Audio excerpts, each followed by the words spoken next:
متعدد ایسے معاملات ہیں جن کے اوپر ایک ڈیفینیٹو رائے آنا ضروری ہے. اس کی اہمیت اس لیے ہے کہ پاکستان کے اندر جب سے الیکشن ہوا ہے سیاسی استحکام تو دور کی بات, نئے نئے شگوفے چھوڑے جاتے ہیں, نئے نئے بام شیلز سامنے آ جاتے ہیں. ریسنٹلی جو سب سے بڑا بام شیل پاکستان کی سیاست کے اندر آیا وہ 6 ججز کا خط تھا جو کہ سپریم جوڈیشل کاؤنسل کو لکھا گیا. اس کی اہمیت کیا تھی وہ تو سب کو پتا ہے, کیونکہ اس کے بعد ایک بڑی اہم ملاقات ہوئی چیف جسٹس آف پاکستان اور جناب وزیر اعظم کے درمیان. اس ملاقات کا اعلامیہ بھی سامنے آ گیا, لیکن اس ملاقات کے اندر پاسبلی کیا ٹرانسپائر کیا گیا اور کیا کچھ سامنے آیا یہ بڑا ضروری ہے ڈسکس کرنا. ساتھ ہی ساتھ پاکستان تحریک انصاف کے اندر اگر ہم یہ کہیں کہ جھوتیوں میں دال بٹ رہی ہے, کوئی ایک دوسرے کی ٹانگ کھینچنے پہ لگا ہوا ہے. کوئی ایک کہتا ہے کہ وفاق سے رابطہ ختم کر دو, دوسرا کہتا ہے نہیں ہدایت کے لیے عمران خان کافی ہیں باقی سب زحمت نہ کریں. کوئی ایک کہتا ہے کہ نکل آئیں اور تحریک چلا دیں, تو دوسرا کہتا ہے کہ بھائی یہ کون ہے جو تحریک چلانے کی بات کر رہے ہیں, میں تو ان کو جانتا بھی نہیں. یہ بھی پاکستان تحریک انصاف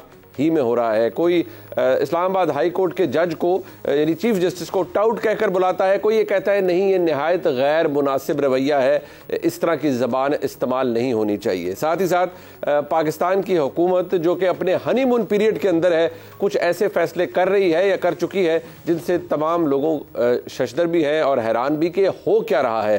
سی سی آئی کی کمپوزیشن سامنے آتی ہے, ایک کانسٹیٹیوشنل باڈی ہے.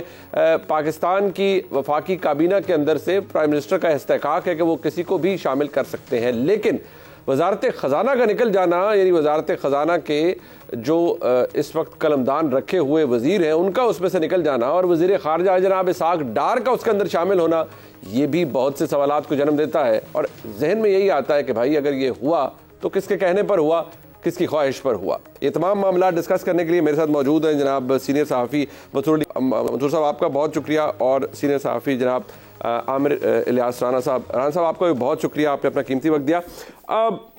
سب سے پہلے اگر اس حوالے سے بات کر لی جائے منصور صاحب, یہ جو 6 ججز کا خط ہے آ گیا, سب کچھ ہو گیا, وزیر اعظم کی ملاقات بھی ہو گئی, اعلامیہ بھی ہمارے سامنے آ گیا.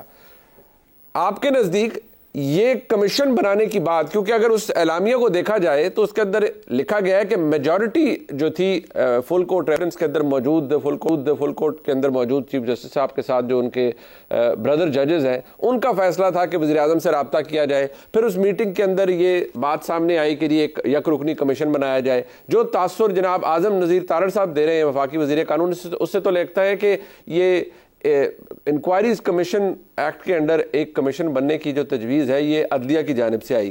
اب آپ کو کیا لگتا ہے یہ مٹی پاؤ پروگرام ہے یا کچھ نکلے گا بھی اس سے؟ بہت شکریہ منیب صاحب. منیب صاحب میں اس کو بڑا ایک سمپلیفائی کر کے اس معاملے کو سارا دیکھنا چاہوں گا. وہ یہ ہے کہ جب 6 ججز نے وہ خط لکھا تھا اور اس خط کو روانہ کیا تھا سپریم کورٹ کی طرف, تو ظاہری بات ہے پھر اس کے بعد انہوں نے ایک ہائر اتھارٹی کو جو ہے وہ اس کا انچارج بنا دیا تھا کہ جناب آپ اس کا فیصلہ کریں, آپ نے جو بھی کرنا ہے. اور وہ چیف جسٹس کی جانب جو ہے وہ یہ خط گیا تھا. چیف جسٹس نے میرے خیال میں بالکل صحیح اقدام اٹھایا کہ فل کورٹ کا اجلاس بلایا اور اس کے بعد جو بردر ججز ہیں ان کے ساتھ مل کے جو بھی لائے عمل طے ہوا, جس میں چیف جسٹس کی ملاقات ہوئی پرائم منسٹر کے ساتھ, اور اس کے بعد الٹیمیٹلی ایک کمیشن ہم نے دیکھا ہے. سو آئی تھنک چیف جسٹس نے میرے خیال میں اس کو دیکھتا ہوں کہ ایک صحیح قدم اٹھایا ہے. اگر اس سے سپریم کورٹ کے تمام ججز یا فل کورٹ اگر مطمئن ہوتا ہے تو I think that's a step in the right direction. Rana صاحب آپ بخوبی جانتے ہیں جناب وزیر اعظم شہباز شریف صاحب کو, ان کا انداز حکمرانی بھی آپ سمجھتے ہیں. مجھے یہ فرمائیے گا آپ کے نزدیک جب اس اعلامیہ میں لکھا گیا کہ وزیر اعظم نے بھی اشور کیا کہ وہ بھی ڈائریکٹیوز دیں گے کہ کوئی ایک دوسرے کی حدود کے اندر کوئی ٹرانسگریس نہ کرے, ساتھ ہی ساتھ فیض آباد دھرنے کے حوالے سے جو گائیڈ لائنز تھی پیرا 53 کے اندر اس کے حوالے سے سپریم کورٹ کے اس اعلامیہ میں لکھا ہے کہ عمل درآمد کیا جائے, لیجسلیشن کی جائے. تو جناب شہباز شریف صاحب کو آپ ہم سب سے بہتر جانتے ہیں, آپ کے نزدیک وہ یہ کر پائیں گے کہ بھائی ٹھیک ہے مسودہ لائیں, قانون بھی بنائیں تاکہ پتہ چلے کہ آئی ایس آئی کا مینڈیٹ کیا ہے, یہ بھی قانون سازی ہو جائے, ساتھ ہی ساتھ وزیر اعظم ڈائریکٹیو بھی ایشو کریں کہ بھائی حدود سے تجاوز نہ کیا جائے. نوئنگ شہباز شریف صاحب بطور وزیر اعظم آپ کا کیا خیال ہے, یہ سب آپ کو ہوتا ہوا نظر آ رہا ہے؟ اصل بات ہے کہ سب لوگ اپنے اپنے دائرے میں رہ کے کام کریں. اگر یہ بات طے ہو جائے کسی بھی طریقے سے, دیکھیں قانون میں لکھ دینے سے, آئین میں کر دینے سے کیا سب چیزیں ہو جاتی ہیں؟ نہیں ہوتی. آئین میں 90 دن کے الیکشن لکھے ہوئے تھے, نہیں ہوئے. اور جن کی طرف سارے اشارے جا رہے ہیں عمر عطا بندیال صاحب کی طرف, اور آج ایک جج بیٹھے ہوئے ہیں جنہوں نے اس فیصلے کو 27 صفحے کو تحریر کیا تھا، جناب منیب اختر صاحب. وہ کیا فیصلہ تھا آپ نے اور ہم نے پڑھا ہے نا، وہ 27 صفحے کا وہ فیصلہ تھا. یہ دیکھیں نا، اگر آپ آئین کسی ایک جماعت کے حق میں ری رائٹ کر سکتے ہیں تو پھر آگے چل کے آپ کو بہت کچھ کر دینا چاہیے تھا، فیصلے میں سزائیں دینی چاہیے تھی، آپ نے نہیں دی. اور 10 مئی کا جو خط ہے، آپ کو پتا ہے کہ وہ عمر عطا بندیال صاحب کو ملے، اعجاز الاحسن صاحب کو ملے، اور اس جج کو ملے جو آج چیف جسٹس آف پاکستان ہے، جن کو زیرو کیا ہوا تھا. منیب اختر صاحب، اعجاز الاحسن صاحب اور عمر عطا بندیال صاحب، یہی لوگ فیصلے کرنے والے ہوتے تھے زیادہ تر. اعجاز الاحسن ہو گئے سارے لوگ، ثاقب نثار کے ساتھ بھی یہی لوگ کام کر رہے تھے. تو آپ کو اور ہمیں پتہ ہونا چاہیے کہ جن لوگوں نے اسے انڈر دی کارپیٹ رکھا، ایک لفظ نہیں لکھا، تو یہ ججز جن کے بارے میں ہے کہ یہ کہیں ملے بھی تھے اور کچھ طے بھی کر لیا تھا، اور اب انہوں نے سپریم جوڈیشل کونسل کو نمبر 1 قانونی طور پہ یہ جو سب چیزوں کو جانتے ہیں، اور ان میں ایک وہ جج ہیں جنہوں نے 2 دفعہ وزرائے اعظم کو بلا کے اپنی تسلی اور تشفی کی. میں جناب محسن اختر صاحب کی بات جی مجھے پتا ہے، آپ کو پتا ہے ڈی جی رینجرز کو بلایا، اور جب ڈی جی رینجرز کی جگہ کرنل صاحب آئے تو انہوں نے کہا سر کیسے ہیں آپ، اس سے زیادہ میں آپ کو نہیں بات کر رہا. یہ کورٹ میں ہوا تھا، اور جب یہ ہوا تھا تو انہوں نے کہا کہ میرا نام نہیں لکھنا. پھر کورٹ رپورٹرز نے 2 نمبر عدالت کی جج لکھنا شروع کر دیا تھا ان کا نام لکھنے کی بجائے. یہ سب تک غصے میں چلے گئے تھے، اپنے ہی جو کورٹ کے اندر رپورٹرز اس کو کور کرتے ہیں. ٹھیک ہے، اب آپ مجھے بتائیں یہ خط لکھنے کی اور ایک کنونشن میں تقریریں کرنے کی تجویز کہاں سے آئی؟ کس نے اس کو اٹھایا؟ یہ ساری چیزیں پھر ملائی جاتی ہیں نا. اگر آپ ماضی میں بھی ملاتے ہیں تو ماضی میں بھی ایجنسیز کے اہلکاروں کو سپریم کورٹ کے اندر آنے اور بیٹھنے سے منع کیا گیا تھا. آپ کو یاد ہے نا اس بات کا؟ اور خان صاحب کہتے ہیں میں تو پارلیمنٹ بھی ایجنسیوں کے کہنے سے چلواتا تھا اور میں قانون سازی بھی ان کے ذریعے کراتا تھا. تو راستے سب لوگوں نے ایک دوسرے کے بند کیے اور ایک دوسرے کے لیے کھولے. مطلب یہ پریکٹس پرانی ہے نا، بات چیت ہونے چلی ہے. اگر میں یہ مطلب یہ پریکٹس پرانی ہے، لیکن اب جو ججوں نے کام کیا ہے اور یہ فل کورٹ کا فیصلہ ہے. جیسے ہم کہتے ہیں نا، آپ خاص طور پہ سمجھتے ہیں اس بات کو، 7 کا بینچ اور 4-3 کا فیصلہ ہے تو وہ سپریم کورٹ کا فیصلہ کرتا ہے. وہ 4-3 بحث میں تو آتا ہے، ہم بہت کیسز میں کرتے ہیں، لیکن فیصلہ وہ سپریم کورٹ کا ہے. اب اگر اس میں 3 یا 4 ججوں نے کہا ہے کہ حاضر سروس جج ہوں فل کورٹ میں سے، اور باقی سب نے یہ فیصلہ کیا، میجورٹی نے، کہ یہ کمیشن بنایا جائے، تو یہ سپریم کورٹ کا ہی فیصلہ ہے. اور اس کو پرائم منسٹر نے کہا ہے اس کو اگر اس طرح دیکھیں، جو انسٹرکشنز آئی ہیں اگر اس کو اس طرح دیکھیں، میں صرف یہ سامنے اس لیے رکھنا چاہوں گا، پہلے آپ کے پھر منصور علی خان صاحب کے، کہ حامد خان صاحب وہ سینئر وکیل ہیں، ہمارے تو استاد ہیں، انہوں نے جو اس کے اوپر ان کا پوائنٹ آف ویو ہے وہ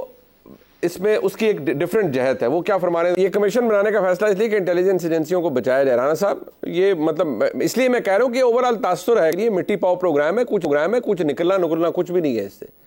یہ کیا ہے؟ یہ کس کو کہتے ہیں؟ پاگل بنا رہے ہیں وکلا.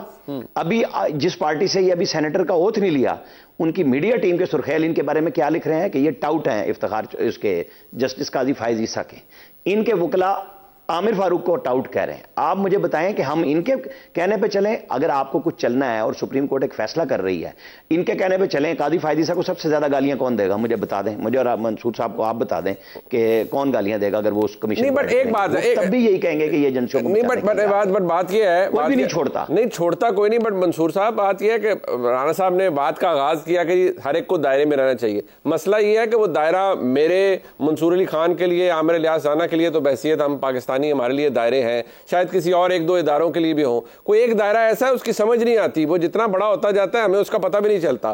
بعد میں وہ کہتے ہیں نہیں جی یہ بھی ہمارا دائرہ ہے، آپ کو نہیں پتا یہ بھی ہمارا دائرہ ہے. تو مسئلہ یہ ہے کہ یہ دائرے کی جو تعین ہے کہ کتنا دائرہ کس کا بڑا ہے اور کتنا کس کی ڈومین ہے، اس کے بارے میں کیا وزیر اعظم شہباز شریف صاحب متعین کر پائیں گے کہ نہیں بھائی میں نے ری ڈیفائن کر دیے ساروں کے دائرے اور بھائی اس سے باہر نہیں نکلنا؟ منظور صاحب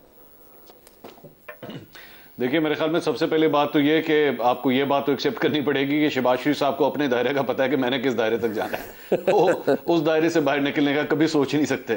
تو اس لیے یہ دائروں کی لڑائی جو ہے وہ نہیں ہے فرینکلی اسپیکنگ. اور ود شہباز شریف صاحب at the helm of affairs میں ان سے ایکسپیکٹ بھی نہیں کرتا کہ وہ کبھی اپنے دائرے سے باہر نکلیں گے. ایک بات. دوسری بات یہ میں بڑے احترام کے ساتھ تھوڑا سا اختلاف کرنا چاہوں گا اس بات سے کہ جناب یہ ان لوگوں کے کیریکٹر کیا ہیں. اعتزاز احسن یا حامد خان صاحب کی ابھی الیاس بھائی بات کر رہے تھے. اب میں بلیو کرتا ہوں اس بات کے کہ رادر دن کہ کسی کے کیریکٹر کے اوپر بات کرنے کے بجائے یہ دیکھا جائے کہ وہ کیا کہہ رہا ہے، اس کی بات میں وزن کتنا ہے.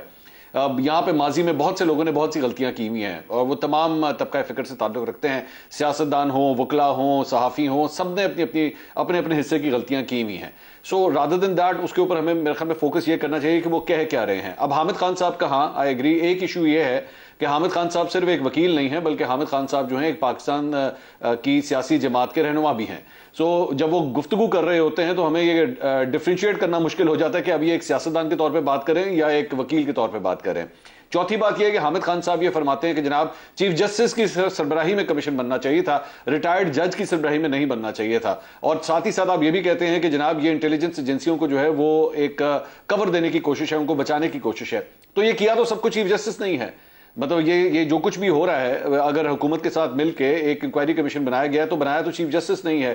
تو اگر تو آپ کو چیف جسٹس پہ ویسی عدم اعتماد ہو چکا ہے, جو کہ ایکچولی آپ کی جماعت کہہ بھی چکی ہے, اپنی پریس کانفرنس میں کہہ چکی ہے کہ جناب چیف جسٹس اسلام آباد ہائی کورٹ اور چیف جسٹس سپریم کورٹ کو جو ہے وہ استعفے دے دینے چاہیے, تو پھر آپ یہ مطالبہ کیوں کر رہے ہیں؟ آپ کے اس مطالبے کے اندر میری نظر میں وزن کم ہو جاتا ہے, کیونکہ آپ نے تو پہلے ہی ان کے اوپر عدم اعتماد کا اظہار کر دیا ہے. تو ارسپیکٹو کہ وہ کوئی بھی قدم اٹھائیں, چاہے وہ خود اس کمیشن کی سربراہی کریں یا کسی ریٹائرڈ جج کو دیں, آپ نے تو عدم اعتماد ہی کرنا ہے, آپ نے ان کی بات نہیں ماننی ہے. آپ کو لگے گا کہ وہ کوئی بھی فیصلہ دیں آپ نہیں مانیں گے. سو آئی تھنک میرے خیال میں یہ جو بنیاد دے رہے ہیں یا یہ جو آرگومنٹ دے رہے ہیں حامد خان صاحب, مجھے یہ ذرا تھوڑا سا ویک لگتا ہے. ایک بریک شامل کرتے ہیں, پروگرام میں واپس آتے ہیں, ہمارے ساتھ رہیے گا.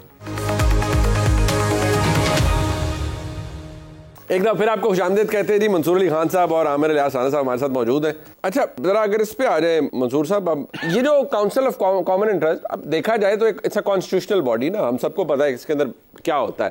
ہاں آئین کے اندر یہ نہیں لکھا ہوا کہ کون کون ایگزیکٹلی کس کس پورٹ فولیو کا بندہ جائے گا, یہ وزیر اعظم کا استحقاق ہے اور وزیر اعظم ہی بتاتے ہیں کہ جی وہ چیئرمین ہوتے ہیں کاؤنسل کے.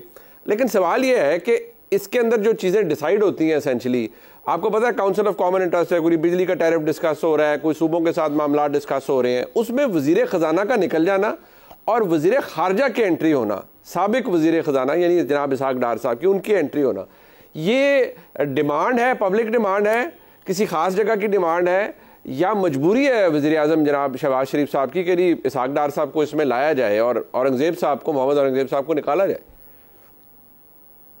دیکھیے میرا خیال میں شہباز شریف صاحب کی نا, مجھے تو کبھی کبھار ان کی پوزیشن کے اوپر رحم آتا ہے کہ ایک جگہ جو ہے انہوں نے پنڈی کے ساتھ بھی معاملہ ٹھیک رکھنے ہیں, ایک جگہ پہ اپنے بھائی کے ساتھ بھی جو ہے ظاہری بات ہے وفا کرنی ہے.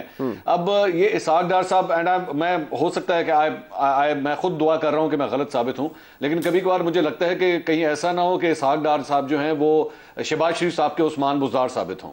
کیونکہ جس طرح عمران خان صاحب نے محبت, شفقت اور قربت دکھائی تھی عثمان بزدار کے لیے, اور اینڈ تک جو ہے وہ چلتے رہے, اسٹیبلشمنٹ جو ہے وہ کہتی رہی کہ جناب چھوڑ دیں ان کا پیچھا, بس کریں, چینج یور ہارسز, نہیں ہو رہا, نہیں ہوگا کام, صحیح طرح نہیں چل رہا. میں جب سے یہ حکومت بنی ہے تب سے لے کے اسحاق ڈار صاحب کے لیے جس قسم کی کوششیں کی جا رہی ہیں کہ پہلے تو ظاہری بات ہے the first choice was کہ فائنانس منسٹر جو ہے وہ اسحاق ڈار صاحب کو لگایا جائے, ان کی تو بھرپور کوشش تھی, نہیں ہو سکا. لیکن اب آپ ان کو ان جگہوں پہ فٹ کر رہے ہیں, ایک اگر وہ سرکل ہیں آپ ان کو اسکوائر کے اندر فٹ کرنے کی کوشش کر رہے ہیں کہ نہیں ہم نے ہر صورت جو ہے ان معاملات کے حوالے سے, کیونکہ وہاں پہ سیاسی معاملات بھی آتے ہیں, دیگر 3 صوبوں کے اندر آپ کی حکومت نہیں ہے, آپ نے وہاں پہ ظاہری بات ہے ایک ایسے بندے کو لا کے بٹھانا ہے جو سیاسی طور پہ بھی سمجھ بوجھ رکھتا ہو اور ماضی میں فائنانسز کے حوالے سے جو ہے وہ آپ کا رائٹ ہینڈ مین ہو, تو آپ ان کو فٹ کرنے کی ہر جگہ کوشش کر رہے ہیں. میرے خیال میں کہیں ایسا نہ ہو کہ یہ بریکیج پوائنٹ بن جائے, یہ جو 1 پیج اس وقت ہم دیکھ رہے ہیں موجودہ حکومت اور اسٹیبلشمنٹ کے درمیان, کیونکہ آپ بھی جانتے ہیں اور میں بھی جانتا ہوں کہ اسٹیبلشمنٹ کی آشرواد نہیں ہے اس بات کے اوپر. اسحاق ڈار صاحب جو ہے وہ اپنی وزارت کے بجائے وزارت خزانہ کی طرف جو ہے وہ زیادہ فوکس کیے ہوئے ہیں. میرا خیال میں کہیں ایسا نہ ہو کہ یہ ان کے لیے پرابلمٹک بن جائے آگے چلے. ویسے رانا صاحب, شہباز شریف صاحب وزیر اعظم ہیں اور انہوں نے پہلے بھی اتحادی حکومت چلائی, وہ تاثر یہ بھی ہے کہ شہباز شریف صاحب کا ایک پیج نہیں ہے بلکہ وہ اسٹیبلشمنٹ کے پیج پہ جا کے بات کرتے ہیں, وہ کہتے ہیں میرا تو پیج ہے کوئی نہیں, میں آپ کے پیج میں ضم ہو گیا ہوں. لیکن مسئلہ یہ ہے کہ آپ کے نزدیک, اب آپ اس معاملے میں بڑی گہری نظر بھی رکھتے ہیں, یہ اسحاق ڈار صاحب کی شمولیت سی سی آئی کے اندر آپ کے لیے اچنبہ ہے, یا آپ کو لگتا ہے کیونکہ یہ تاثر قائم ہو رہا ہے کہ نہیں جی اس فیصلے کو بڑے تنقیدی نگاہ سے دیکھا جا رہا ہے, خاص طور پر پنڈی کی جانب سے؟ رانا صاحب آپ کیا کہیں گے؟ جو کچھ آپ لوگ کہہ رہے ہیں اس کو درست مانتے ہوئے کہ شہباز شریف کی یہ پوزیشن ہے، شہباز شریف کی پوزیشن یہ ہے کہ ان کے بڑے بھائی نواز شریف موجود ہیں اور پولیٹیکلی وہ بہت زیادہ انحصار کرتے ہیں اسحاق ڈار پہ. بالکل ٹھیک ہے کہ اورنگزیب صاحب کو ایک نیا وینچر کرنے کے لیے لائے گئے ہیں، جو کل وہ پرسوں خود کراچی اسٹاک ایکسچینج میں بھی کہہ رہے تھے کہ ہم گروتھ ریٹ پر مبنی معیشت کی بجائے ہم جائیں گے کہ نان فارمل سیکٹرز پہ، یعنی ایگریکلچر پہ، انڈسٹریل گروتھ پہ، ہم اس کے ذریعے پاکستان کی معیشت کو چلانا چاہیں گے. ایک اچھا ہے، ایک نیا تجربہ ہو جائے. 75 سال میں ہم نے تجربے کیے ہیں نا، کچھ سیکھا تو ہے نہیں، سکھایا ہے نہیں. ایک کے بعد نئی غلطی کرنے کی بجائے پرانی دہراتے رہے ہیں، چلیں اس دفعہ نیا تجربہ کر لیں. نہ تو اسحاق ڈار پہلے دن سے وزیر خزانہ تھے، وہ بنے تھے جب ایٹمی دھماکے ہوئے، سرتاج عزیز نے ان کی مخالفت کی تھی، اس کے بعد وہ وزیر خارجہ بن گئے اور اب یہ بھی وزیر خارجہ بن گئے. ان کا پولیٹیکلی تجربہ پی ٹی آئی کے ساتھ، پیپلز پارٹی کے ساتھ، سب کے ساتھ ڈیل کرنے کا پی ایم ایل این کی طرف سے ٹھیک ٹھاک قسم کا ہے، دھرنوں کا بھی اور دوسرا بھی. اور سی سی آئی جو ہے وہ معیشت کا صرف فیصلہ نہیں، وہاں سیاست ہی ہو رہی ہوتی ہے کہ صوبوں کو آن بورڈ لانا ہوتا ہے. میرے خیال میں اورنگزیب صاحب کو آپ شامل بھی کر لیں اضافی ممبر کے طور پہ، تب بھی کوئی حرج نہیں. ڈار صاحب کا ہونا ضروری تھا کہ ان کو اپنے بڑے بھائی کی آشیرواد بھی رہے، اور جو پولیٹیکلی اتنا تجربہ خود شہباز شریف کا نہ تو اکنامکس اس میں ہے اور صوبوں کے ساتھ وہ بطور وزیر اعلیٰ ہر جگہ پہ جا کے بیٹھتے ہیں. بہت اچھا ہے. اس پہ اعتراض ہے کسی کو یا یہ آپ کو لگتا ہے کہ نہیں اس پہ کوئی اعتراض نہیں ہے کسی کو؟ اسحاق ڈار صاحب آ گئے سی سی آئی کے اندر، فیئر انف. دیکھیں میں آپ کو بتاؤں، یہ اس وقت ایک ایسی حکومت چل رہی ہے جس کے اوپر ہر جگہ پہ کوسچن مارک ہے. میں فارم 47 کی بات نہیں کر رہا، میں وہ بات کر رہا ہوں کہ جی پیپلز پارٹی کب چھوڑ دے گی، ایم کیو ایم کب چھوڑ دے گی.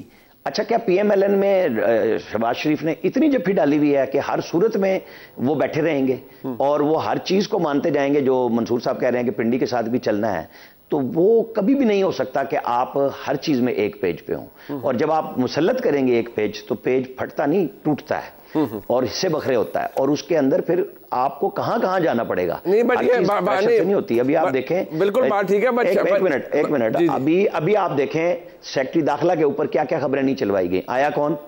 یہ نام تھا کہیں؟ بالکل خرم آغا تھا نام. یہ وہ نام ہے جو کاکڑ صاحب اپنے سیکٹری کے طور پہ نہیں لے رہے تھے، لیکن اس وقت اسٹیبلشمنٹ نے ان کو سیکٹری ٹو پرائم منسٹر لگایا جب توقیر شاہ صاحب چلے گئے. ٹھیک ہے. یہ سابقہ محکمہ ان کے ساتھ لگا ہوا ہے اور بڑے ٹھنڈے آدمی ہیں. یہ آگے سیکٹری انٹیریئر کے طور پہ، تو یہ کوئی محسن نقوی کی بھی چوائس نہیں ہے. بالکل ٹھیک. تو یہ چیزیں ہو جاتی ہیں جب آپ ضدوں پہ جاتے ہیں تو چیزیں پھر دوسری طرف سے آ جاتی ہیں کہ اچھا آپ کا بھی نہیں، آپ کا بھی نہیں، دوسرا تیسرا کو. بالکل ٹھیک ہے، بٹ یہ اسٹیٹ چلانی ہے، یہاں پر مرضیاں نہیں چلنی. لیکن بالکل یہ بات رانا صاحب کی اپنی جگہ. بٹ لاسٹ کامنٹ منصور علی خان صاحب، اسٹیٹ تو پہلے بھی میاں نواز شریف کے دور میں بھی چل رہی تھی، فرسٹ کلاس چل رہی تھی. عمران خان صاحب کا بھی دور تھا، وہ 1 پیج سب کچھ ہوا، بٹ بہت سارے پیج پھٹے یا ٹوٹے، وہ سب کچھ ہم نے دیکھا. شہباز شریف صاحب کے دور میں اس لیے کہا جاتا ہے کہ ان کا بہت ہی مختلف ہے ہر کچھ، اور وہ مختلف طریقے سے چیزوں کو پرسیو کرتے ہیں. آپ کے نزدیک شہباز صاحب اتنا مسل فلیکس کر دیں کہ یار ٹھیک ہے کوئی بات نہیں، کچھ چیزیں اب میں ایز اے پرائم منسٹر میری پرسنل چوائسیز ہیں کہ میں کسی کو سی سی آئی کے اندر لاؤں یا نہ لاؤں، فائن، پیج شیڈ کو نہ پھٹے گا نہ ٹوٹے گا، I am the prime minister, I can assert where I want to. دو چیزوں کے اوپر مجھے بڑی حیرانگی ہوئی کہ آج مجھے پہلی دفعہ پتہ لگا کہ پیج ٹوٹتا بھی ہے. میں نے تو پھٹنا ہی سنا تھا، لیکن ٹوٹتا بھی ہے، یہ میں نے پہلی دفعہ سنا. دوسری بات اور دوسری چیز جو مجھے میرے لیے حیران کن ہے وہ یہ ہے کہ آپ نے کہا کہ شہباز شریف صاحب جو ہیں وہ مسل فلیکس کریں. مسل مطلب شہباز شریف صاحب کا مسل؟ اچھا چلیں ٹھیک ہے. مطلب میں تو پورے پولیٹیکل اسپیکٹرم میں میں نے نہیں دیکھا. اچھا چلو ٹھیک ہے، لیکن میں نہیں سمجھتا، آئی ڈونٹ تھنک سو. اور یہ جہاں پہ وزیر خزانہ کا یہ میرا انالیسس ہے، ہو سکتا ہے آپ اختلاف کریں غلط ہو، لیکن اس وزیر خزانہ کو لگانے کا مقصد مجھے یہ بھی نظر آتا ہے کہ کل کو اگر حکومت بدل گئی یا حالات بدل گئے، جذبات بدل گئے، خیالات بدل گئے، تو وزیر خزانہ نہیں بدلے گا، وزیر خزانہ پھر بھی یہی رہے گا. تو آپ نے خود اپنے ہاتھ کاٹ کے جو ہے اسٹیبلشمنٹ کے ہاتھ میں پکڑا دیے ہوئے. اب اس کے اوپر چاہے جتنی مرضی تعویلیں یا دلیلیں دیتے رہیں، اس کا کوئی فائدہ نہیں ہے. ہم سب جانتے ہیں کہ آپ کا وزیر داخلہ اور آپ کا وزیر خزانہ آپ کا نہیں ہے. بالکل ٹھیک ہے. میں جناب عامر الیاس رانا صاحب کا اور منصور علی خان صاحب کا شکریہ ادا کروں گا. پاکستان کی سیاست کے اندر آج کا دن اہم اس لیے تھا کہ آج ایک تو بہت بڑا فیصلہ آیا جو کہ گجرانوالہ کی انسداد دہشت گردی کی عدالت کی طرف سے سنایا گیا، جس میں 51 ملزمان کو سزا سنائی گئی ہے انسداد دہشت گردی ایکٹ 1997 کے تحت، اور 5 سال قید کی سزا سنائی گئی ہے۔ اس کی اہمیت اس لیے زیادہ ہے کہ سانحہ 9 مئی کے بعد ایک سوال جو کہ ہمیشہ ہوتا رہا ہے وہ یہ کہ پروسیکیوشن اتنی کمزور کیوں ہے؟ کیا یہ مسئلہ نظام عدل کا ہے، عدالتیں اپنا کام درست نہیں کر پا رہی، یا پروسیکیوشن کمزور ہے؟ آج بہرحال جس طرح سے گجرانوالہ کنٹونمنٹ کے اوپر حملہ کیا گیا، اس الزام میں 5 سال کی سزا سنائی گئی ہے 51 ملزمان کو۔ یہ بہت بڑا فیصلہ ہے، اور اگر دیکھا جائے تو سانحہ 9 مئی کے بعد اپنی طرز کا یہ پہلا بڑا فیصلہ ہے جو کہ کسی انسداد دہشت گردی کی عدالت نے دیا ہے۔ ساتھ ہی ساتھ آج کمیشن بھی بن گیا، تصدق حسین جیلانی صاحب جو کہ سابق چیف جسٹس پاکستان ہیں وہ اس کی سربراہی بھی کریں گے۔ 6 ججز کے الزامات ہیں، کابینہ نے TORs بھی طے کر دیے۔ اب دیکھنا یہ ہے کہ معاملہ کس حد تک آگے جا سکتا ہے، جو TORs لکھے گئے ہیں وہ کتنے قابل عمل ہیں۔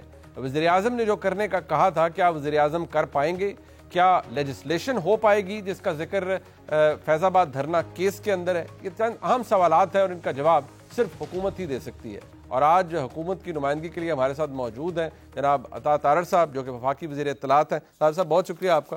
حال میں وزارت کے بعد ہمارا پہلا انٹریکشن ہے آپ کے ساتھ، اور اسٹوڈیو میں انٹریکشن ہمیشہ جو ہے وہ وزارت ہو نہ ہو ہمیشہ اچھا رہتا ہے۔ تو ہم اگر اپوزیشن میں آتے رہے تو ہم نے سوچا کہ جو ہے وہ وزارت کے دوران بھی اسٹوڈیو میں انٹریکشن بڑی بات ہے۔ تارڑ صاحب thank you very much for your time. اچھا، سب سے پہلے اہم فیصلہ ہے آج جو گجرانوالہ کی انسداد دہشت گردی کی عدالت نے آیا، ایک یہ بڑا رہا ہے، آپ کی اپنی پارٹی کے اندر سے بڑے لوگوں نے کہا کہ پروسیکیوشن سلو رہی ہے، ریاست وہ نہیں کر سکی جو کرنا چاہیے تھا۔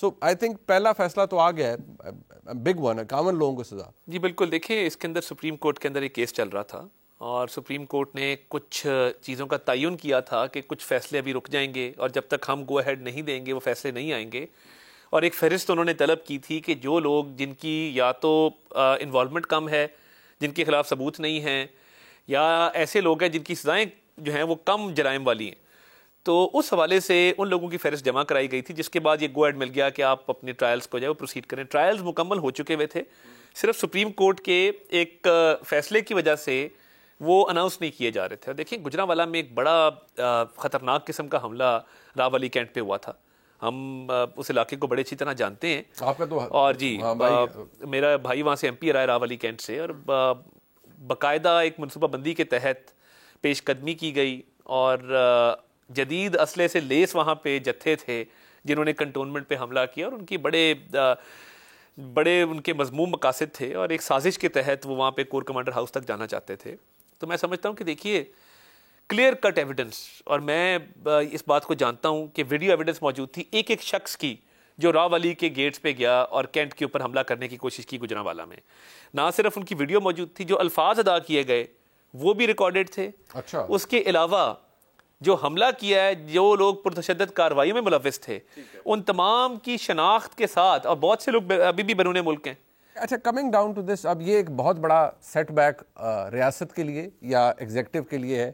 اسلام آباد ہائی کورٹ کے 6 جج صاحبان، obviously all of them are very honorable، انہوں نے الزام لگایا جی کہ ISI آپریٹیوز انہیں سپریس کرتے رہے ہیں، ان کے کام میں انٹرفیئر کرتے رہے ہیں، ٹو دی ایکسٹینٹ کہ انہوں نے 2 خط ساتھ انیکسز بتائے ہیں جس میں انہوں نے بتایا کہ سیکٹر کمانڈر فلانا نے یہ کیا، سیکٹر کمانڈر فلانا نے یہ کیا۔ پہلے تو یہ بتائیں کہ وزیر اعظم جب ملے ہیں چیف جسٹس صاحب سے تو یہ ایک رکنی کمیشن بنانے کی بات یہ آنریبل چیف جسٹس صاحب نے کہی ہے یا وزیر اعظم نے پرپوز کی تھی؟ دیکھیں اعلامیہ اگر آپ پڑھیں، جی میں وہی میرے سامنے ہے، اس میں ملاقات کا بھی ذکر ہے، اور ملاقات میں یہ تجویز سامنے آئی، تو سامنے کدھر سے آئی؟ پرائم منسٹر صاحب نے، لا منسٹر نے، ایڈوکیٹ اٹارنی جنرل نے؟ ملاقات کے دوران چیف جسٹس صاحب نے ریز کیا کہ اس کی انکوائری ہونی چاہیے، اور پھر باہمی مشاورت سے انکوائری کمیشن ایکٹ کے تحت 2017 کا انکوائری کمیشن ایکٹ ہے، اس کے تحت جو ہے وہ 1 مین کمیشن جو ہے وہ اپوائنٹ کیا گیا ہے۔ اور دیکھیں یہ شروعات ہوتی ہے کہ ایک لیٹر سپریم کورٹ کو لکھا گیا، سپریم جوڈیشل کاؤنسل کو۔ سپریم جوڈیشل کاؤنسل نے جو ہے، کیونکہ ایگزیکٹو قیام پہ الزام لگا تھا، ایک میٹنگ کا پیغام لے کے اٹارنی جنرل صاحب آئے، اگلے دن ہی پرائم منسٹر صاحب میٹنگ کے لیے چلے گئے، اور اس میٹنگ کے اندر یہ تجویز آئی، اور اس تجویز پہ عمل کرتے ہوئے اور سپریم کورٹ کے اعلامیے پہ عمل کرتے ہوئے فیڈرل گورنمنٹ نے آج ایک کمیشن جو ہے وہ اپوائنٹ کر دیا. پرائم منسٹر صاحب سے ملنے کی خواہش بھی چیف جسٹس صاحب کے جی وہ تو آن ریکارڈ ہے. وہ اٹارنی جنرل صاحب پیغام لے کے آئے تھے شام کو اور اگلے دن پھر پرائم منسٹر صاحب نے عزت تقریب میں کہا کہ میں خود جاؤں گا اور جا کے ان سے ملاقات کروں گا. Fair enough. اعلامیہ جو سپریم کورٹ سے آیا, میں ٹرمز آف ریفرنس پہ بعد میں آؤں گا, اس کے اندر باقاعدہ طور پر لکھا ہوا ہے کہ جی پرائم منسٹر صاحب نے بڑی ایشورنس دی کہ جی بالکل ہم بھی عدلیہ کی آزادی پر یقین رکھتے ہیں. ساتھ ہی ساتھ انہوں نے کہا جی کہ وہ بہت سے جو اپروپریٹ میجرز ہیں وہ لیں گے, including issuance of directions to the relevant departments and initiating legislation in accordance with para 53 of سلو موٹر 2017 کا فیض آباد کے. سب سے پہلے پرائم منسٹر صاحب کی ملاقات پرسوں ہوئی, انہوں نے کس ڈپارٹمنٹ کو ڈائریکشن پاس کی ہے ابھی؟ دیکھیے پرائم منسٹر صاحب نے آج کابینہ کو اعتماد میں لیا, ٹھیک ہے جی, اور انہوں نے کہا کہ ہم عدلیہ کی آزادی میں یقین رکھتے ہیں, اور نہ صرف عدلیہ کی آزادی میں یقین رکھتے ہیں, عدلیہ کے معاملات میں مداخلت کے ہم سخت خلاف ہیں جی. تو اس حوالے سے یہ جو کمیشن بنا ہے it's a starting point. Okay. اور میں سمجھتا ہوں کہ تصدق حسین جیلانی صاحب امانگس ریٹائرڈ ججز بڑی اچھی شہرت کے حامل ہیں, اچھی ریپوٹیشن کیری کرتے ہیں, نان کانٹروورشل ہیں, کسی کو ان پہ اعتراض نہیں ہوگا. تو یہ اسٹارٹنگ پوائنٹ ہے جس سے بہت ساری چیزیں کلیئر ہوں گی.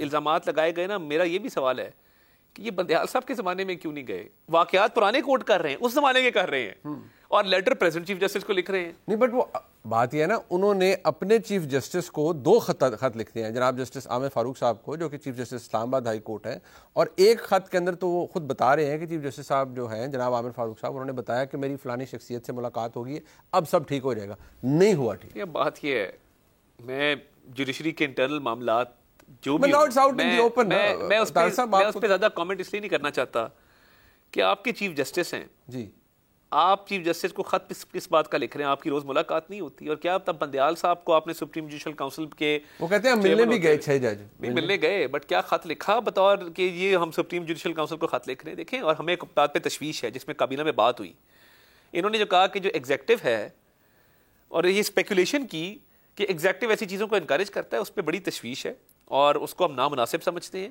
اور ہم سمجھتے ہیں کہ we believe in separation of powers. یہ جو بات کی گئی ہے کہ ایگزیکٹو کی طرف سے کوئی انکریجمنٹ ہے یا ایگزیکٹو جو ہے وہ اس میں حصہ ڈالتا ہے, اس کو کابینہ نے آج بڑا اس پہ تشویش کا اظہار کیا. اور اس کس لیٹر کی کیا ٹائمنگ ہے, اچھا, اور اس وقت یہ لیٹر کیوں لکھا گیا ہے. دیکھیں نا, میں اگر آپ کو بتاؤں 1-2 لوگوں کے ریفرنسز بھی پینڈنگ ہے نا. جی جی, تو نہیں ایک کو ڈوزیئر سنا ہے بن رہا ہے, ایک نہیں بننے, دیکھیں میں اسپیکولیشن کی بات نہیں کر رہا. میں نے ایک پریس کانفرنس کی تھی جی ایک اسلام آباد ہائی کورٹ کے جج صاحب کے حوالے سے, جب میں ایسے پی ایم تھا پچھلی گورنمنٹ میں. مجھے یہ بتایا نا, وہ ابھی تک ریفرنس کیوں نہیں ڈیسائیڈ ہوا اتنے عرصے کے اندر, کیا وجہ ہے اس کی؟ تو one should has it landed in the supreme judicial council? It's very much there. تقریباً میرا خیال ہے سال 1 ہو گیا ہے, اس ریفرنس پہ ابھی تک کوئی فیصلہ ہی نہیں آ رہا.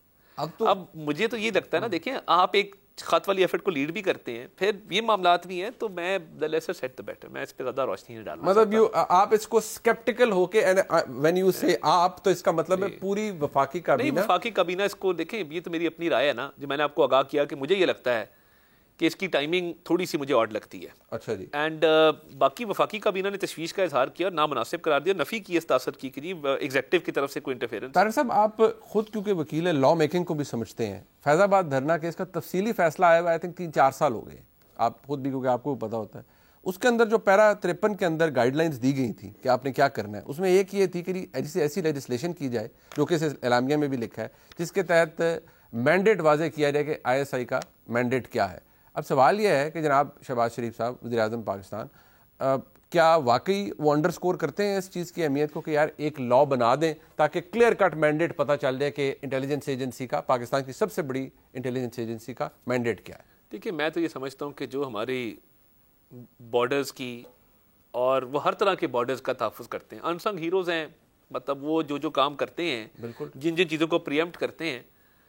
اینڈ کسی وجہ سے ہماری فوج جو ہے وہ ٹاپ رینکنگ فوج ہے دنیا کے اندر, اور کسی وجہ سے ہماری ایجنسی جو ہے وہ ٹاپ رینکنگ ایجنسی ہے, اور ہمارے دشمنوں کو بھی زیادہ خار کیوں رہتی ہے ISI سے, بیکاز ان کو پتہ ہے کہ ان کی سکل ہے, ان کے پاس ایک سکل سیٹ موجود ہے, ایک کیپیسٹی موجود ہے, یہ چیزوں کو پریمپٹ بھی کرتے ہیں. یہ پاکستان کے دفاع کے لیے ان کی جو خدمات ہیں وہ اس لیے لکھی نہیں جاتی کہ کچھ سیکریسی اور کانفیڈینشیلٹی ہے.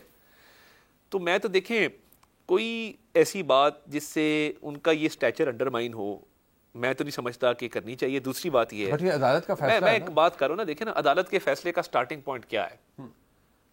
ایک کمیشن بنا ہے اور آج جو کابینہ کے ٹی او آرز ہیں اس میں لکھا ہے any government department, any agency, any institution, اس میں چھان بین ہوگی. دیکھا سر بات یہ نا اس کے اندر لکھا ہوا تھا فیض آباد دھرنا کیس میں آپ کو بتا دیتا ہوں کہ intelligence agencies including ISI, IB and MI and the ISPR must not exceed their respective mandates. They cannot curtail the freedom of speech and the expression and do not have the authority to interfere with broadcast and publications. آگے آتا ہے کہ intelligence agencies should monitor activities all those who threaten the territorial integrity of the country. Fair enough, بالکل ٹھیک بات ہے. It goes on. آگے to best ensure transparency in the rule of law, it would be appropriate to enact laws which clearly stipulate the respective mandates of the intelligence agencies. Not one, but three. Fair enough. That's fine. یہاں پر بھی لکھا ہوا ہے اعلامیے کے اندر. تو میرا سوال جناب سے یہ ہے کہ کیا وزیر اعظم کے ذہن میں ہے کہ اب یہ قانون آ جانا چاہیے؟ دیکھیے اس پہ وزیر اعظم سے نہ تو ابھی بات ہوئی ہے کیونکہ آج کمیشن تھا ایجنڈے کے اوپر, تو ان سے جب بات ہوگی تو آپ کو میں آگاہ کر دوں گا. مگر پریزنٹ ایک سیکورٹی انوائرمنٹ بھی ہے which must be kept in mind. تو میں یہ سمجھتا ہوں کہ یہ کمیشن ایک سٹارٹنگ پوائنٹ ہے. دودھ کا دودھ پانی کا پانی ہوگا. یہ تاثر ہے کہ یہ مٹی پاؤ کمیشن ہے. دیکھیں میں یہ سمجھتا ہوں جو ٹی او آرز بنائے ہیں, اگر کوئی فرد یا ادارہ اس میں ملوث ہے لکھا ہوا ہے ٹی او آرز کے اندر, اگر مٹی پاؤ کمیشن ہوتا تو میرا نہیں خیال کہ انکوائری کمیشن تعین کرے گا کہ کوئی اہلکار براہ راست مداخلت میں ملوث تھا. ہاں بالکل, اوکے, بیسڈ آن ایویڈنس یہ اس کا تعین ہونا چاہیے. یہ جو ایویڈنس کا اونس ہے یہ جج صاحبان پر ہے کہ آپ نے بتانا. دیکھیں میں یہ سمجھتا ہوں کہ جب انکوائری کمیشن بلائے گا تو ایویڈنس آبویسلی جس نے الزام لگایا اس کو ایویڈنس تو دینا پڑے گا نا. بٹ ہیونگ سیڈ دیٹ, اگر آپ انکوائری کمیشن ایکٹ کو پڑھیں اس میں کوئی بھی مدد طلب کی جا سکتی ہے by the chairman inquiry commission. کسی ڈپارٹمنٹ کو, کسی بھی ادارے کو بلا سکتے ہیں کہ جی آپ اس میں ہماری معاونت کریں with regard to the inquiry. But obviously جنہوں نے الزام لگایا ان کو ایویڈنس پیش کرنی پڑے گی. اگر کوئی ہوتا ہے نا کہ یار وہ کہتے ہیں بہت ساری چیزوں کا ایویڈنس نہیں بھی ہے, ہمیں دباؤ آیا, اب وہ بندے تو نہیں ہیں وہ موجود, وہ کہتے ہیں نہیں بہت ساری چیزیں تو شیڈو سے آپریٹ ہو رہی ہے کہ بڑی ریکارڈنگز ہوئی فلاں ہوا, تو کچھ نہ کچھ تو ان کے پاس ہوگا دکھانے کو. And if somebody fails to give evidence, اور تو پھر کیا؟ مجھے تو لگ رہا ہے کہ یہ جو خط لکھا گیا, اب جب ہم نے اتنی تیزی سے اس پہ ہم وی موو فارورڈ, تو اب مجھے تو یہ تاثر مل رہا ہے کہ اب تنقید کی جا رہی ہے کہ جی اتنی جلدی اس کو کیوں کیا جا رہا ہے معاملے کو. اب معاملہ یہ ہے کہ ایک معاملہ اٹھایا گیا, ایک ایشو ہے قومی دھارے کے اندر, ایک انسٹیٹیوشن جو ہے وہ الزام لگا رہا ہے دوسرے انسٹیٹیوشن کے اوپر, ٹھیک ہے, اس کا نوٹس لیا جاتا ہے, کمیشن بنایا جاتا ہے, بھائی ایویڈنس پیش کریں, اس میں گھبرانے والی کیا بات ہے؟ اچھا ٹھیک ہے, یہ تو اب خیر پتہ چلے گا. آپ نے کہا کہ ابھی تو آغاز عشق ہے. اب ذرا اس بات پر آ جائیں طارق صاحب کہ CCI ایک کانسٹیٹیوشنل باڈی ہے, آپ کیونکہ وکیل ہیں آپ کو تو پتہ ہی ہے. اب اس کا پرائم منسٹر صاحب اس کو چیئر کرتے ہیں. اب سر وہ سوال یہ ہے, بیکاز آپ حکومتوں میں پہلے بھی رہے ہیں, وزارت خزانہ یا وزیر خزانہ کا وہاں رہنا تو ایک بڑی نارمل سی بات ہوتی ہے, چیف منسٹر اس کے حصہ ویسے ہی ہوتے ہیں. وزیر خارجہ جناب اسحاق ڈار صاحب سب کے لیے بڑے قابل احترام ہیں, ان کی انکلوژن یعنی ان کو شامل کر دیا گیا ہے, وزیر خزانہ کو نکال دیا گیا ہے. یہ کون سی سائنس ہے؟